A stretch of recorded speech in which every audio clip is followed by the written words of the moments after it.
Nádia, eu olhava, a primeira vez que eu cheguei aqui, que eu olhei e disse, o que essa mala está fazendo aí? Meu pensamento, primeiro foi, depois eu olhei direito e disse, me desconfiei. Vamos lá.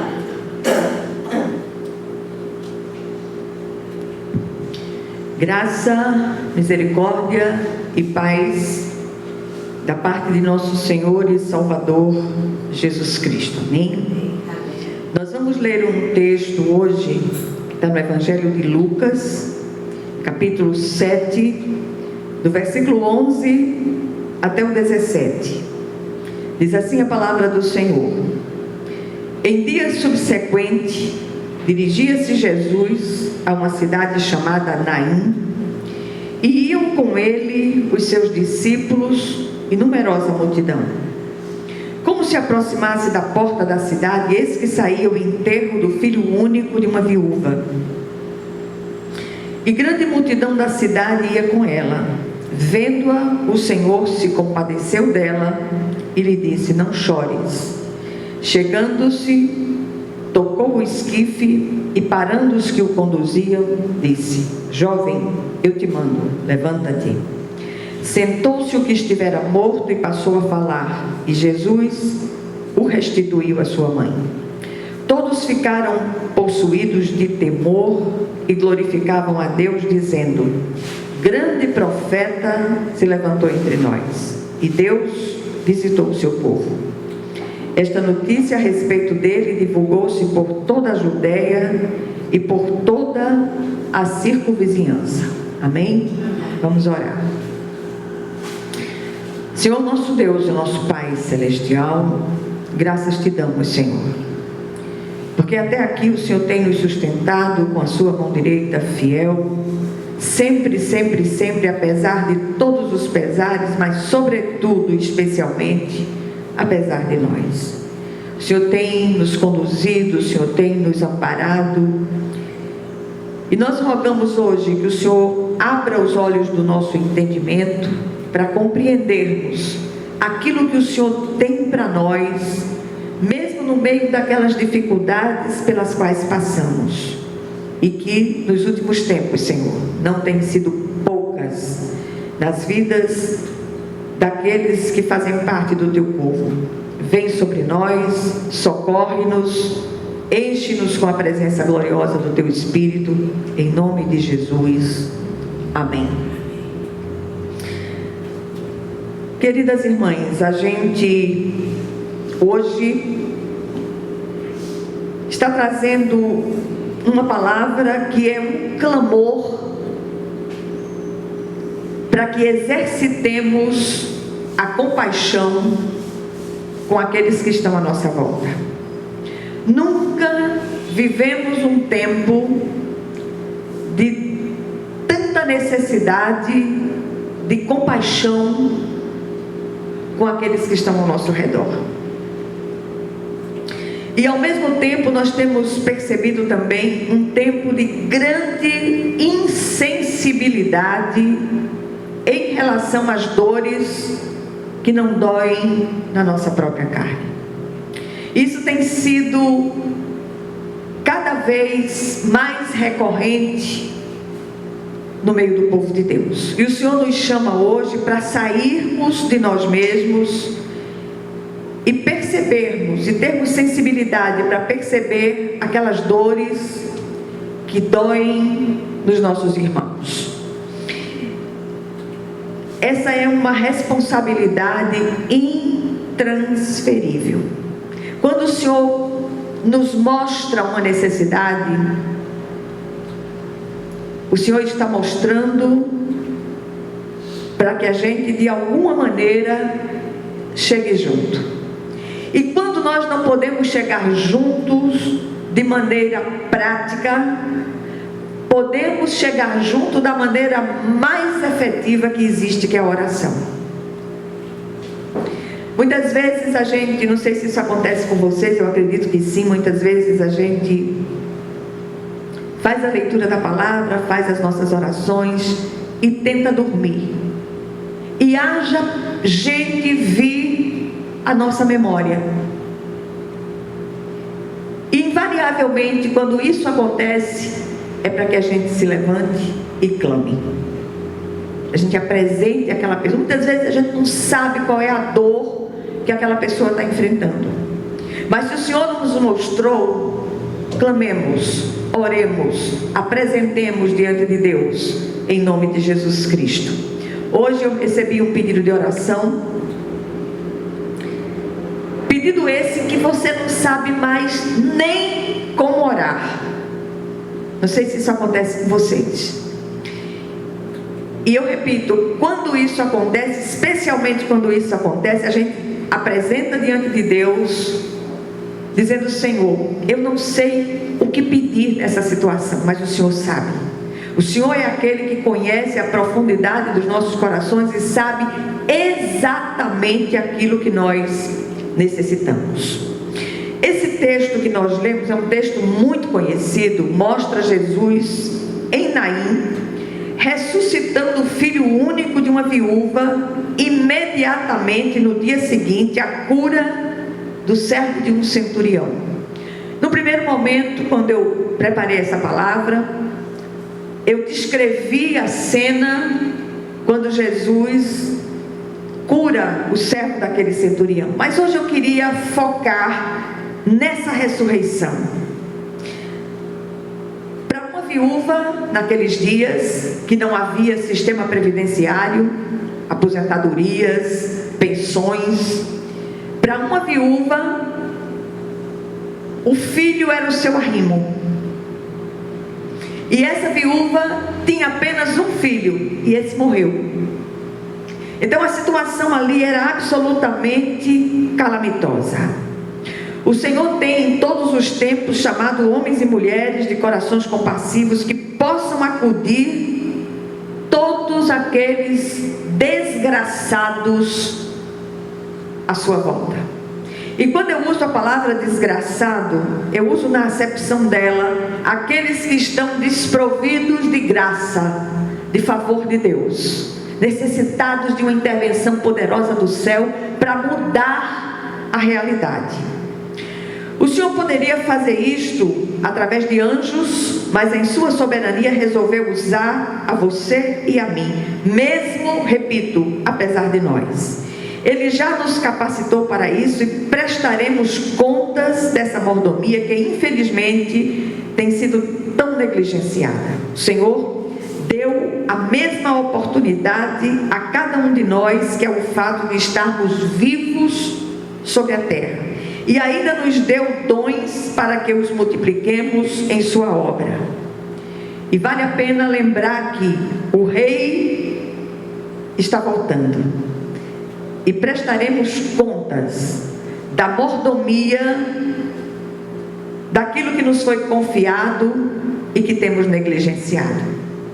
Hoje, uma das expressões mais usadas, especialmente no meio do povo de Deus, é: não tenho tempo. Quando o aperto chega, quando a dificuldade chega, quando o estreito acontece, no instante, a gente fabrica tempo. As dificuldades ao nosso redor são oportunidades de Deus para exercitarmos essa compaixão tão negligenciada por nós. A nossa oração é para que este sentimento de compaixão produza em nós o que eu queria chamar hoje de novo normal. Especialmente no meio daqueles que se dizem cristãos, que façamos a diferença e façamos diferente do que acontecia no passado, quando cada um estava preocupado apenas com as suas próprias dores e necessidades. A hora da dor e da necessidade é a hora da graça se fazer presente, anunciando que nem tudo está perdido. Mas você pode dizer: mas essa pessoa não merece. Isso não cabe a você julgar. Se chegou ao ponto de você tomar conhecimento e você pode fazer alguma coisa, porque às vezes a gente não pode, mas pode orar. Mas se pode fazer alguma coisa prática, que façamos, em nome de Jesus, para aliviar a dor, o sofrimento, a agonia a necessidade. Precisamos sair dos nossos redutos e estender a mão ao necessitado, alimentar o faminto, ser compassivo com todos que nos procuram. Temos nos trancado, repito, em nossos redutos, sem prestar atenção às dores que não doem na nossa carne, até que doa. E perdemos tanto tempo brigando por coisas sem importância, enquanto multidões caminham a passos largos para a perdição. Como crerão se não tem quem pregue? Que possamos hoje dizer: Senhor, eis-me aqui, envia-me a mim. E não adianta você pregar com palavras e não pregar com ações. Pregar com palavras é a coisa mais fácil do mundo. Muitos fazem isso. Mas eu quero ver, como diria minha mãe, eu quero ver o bom e do ruim. Quando a coisa está feia, quando o bicho pega, quando os estreitos se tornam tão estreitos que só passando de lado. A fatura da nossa indolência e comodismo chegará.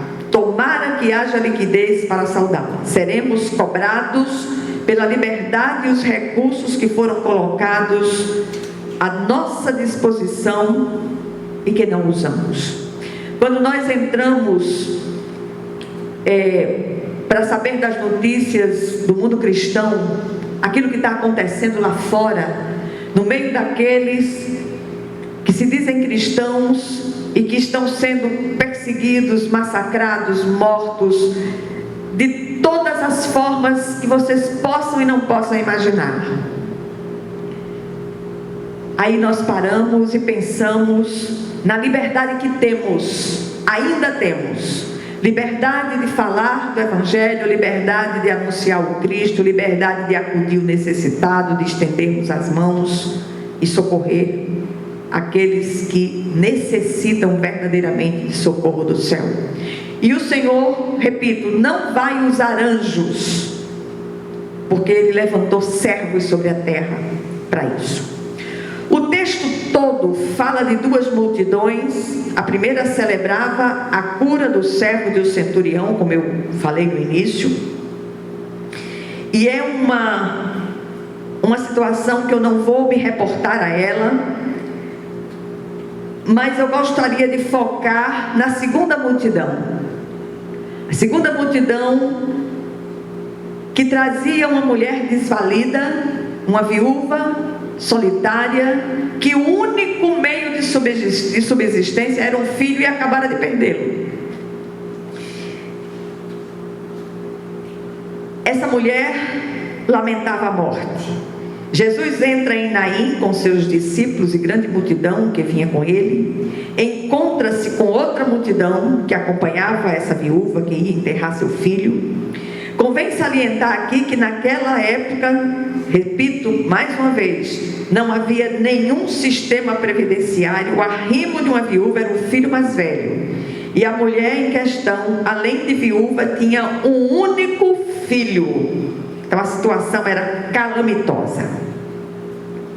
O versículo 13 diz que Jesus, vendo a mulher, note que ela não pediu nada a Jesus. E Jesus, vendo aquela mulher, moveu-se de íntima compaixão por ela e disse: não chores. E neste ponto do relato, a nossa atenção volta-se totalmente para Jesus. A mulher não recorre a ele, não se queixa, mas a dor experimentada por ela transcende qualquer palavra e toca o coração de Deus. Eu não sei se isso acontece com você, certamente acontece. Muitas vezes nós não temos palavras para dizer nas nossas orações. E nessas horas é hora de chorar na presença de Deus. Que as nossas petições elas saiam de forma líquida, como um rio que brota do nosso interior e que toque o coração do Pai. A sua dor era tão grande que transcendia. E não havia palavras que pudessem descrever, era o fim da linha. A compaixão do Mestre enxerga e sente a dor da perda, da desesperança e do desamparo profundo. Alguém já disse que compaixão é a dor do outro em meu coração.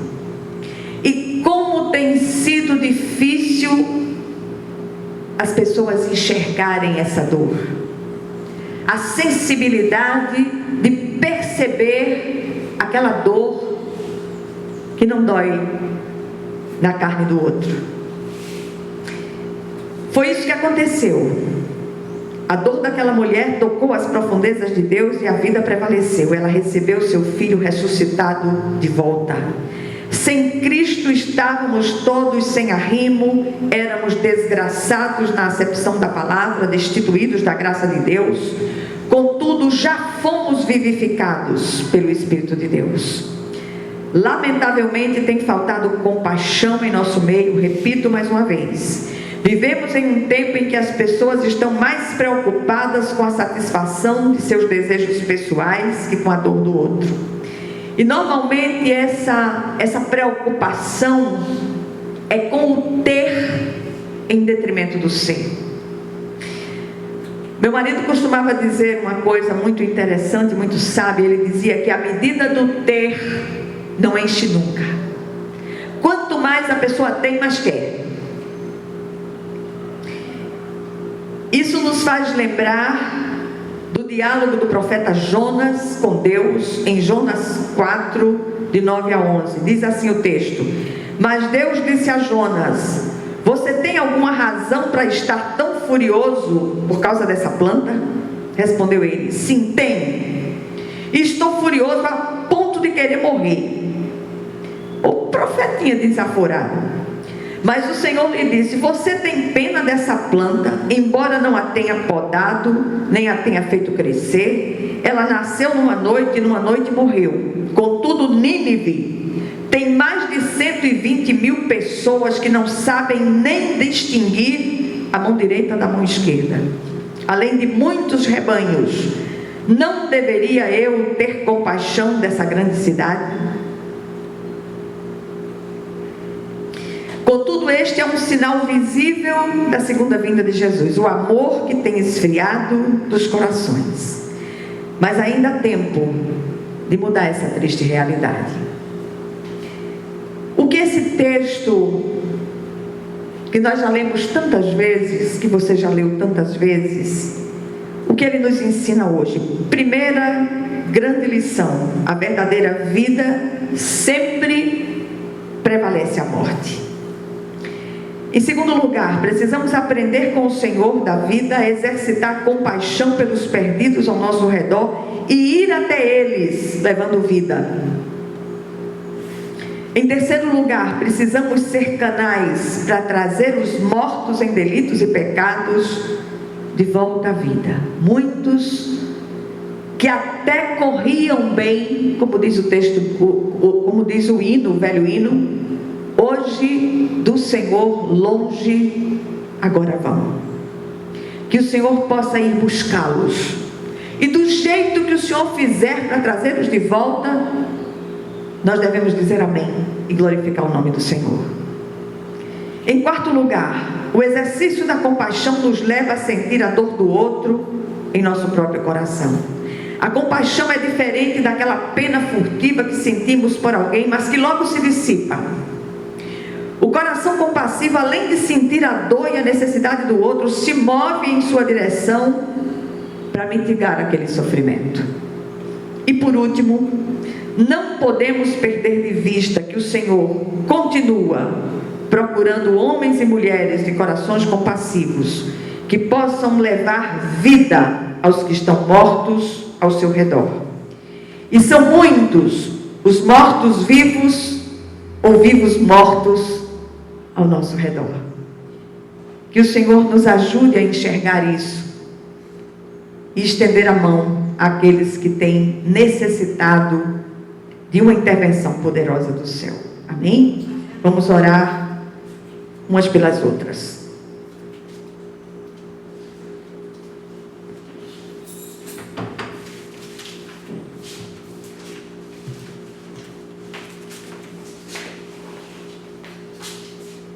Pai.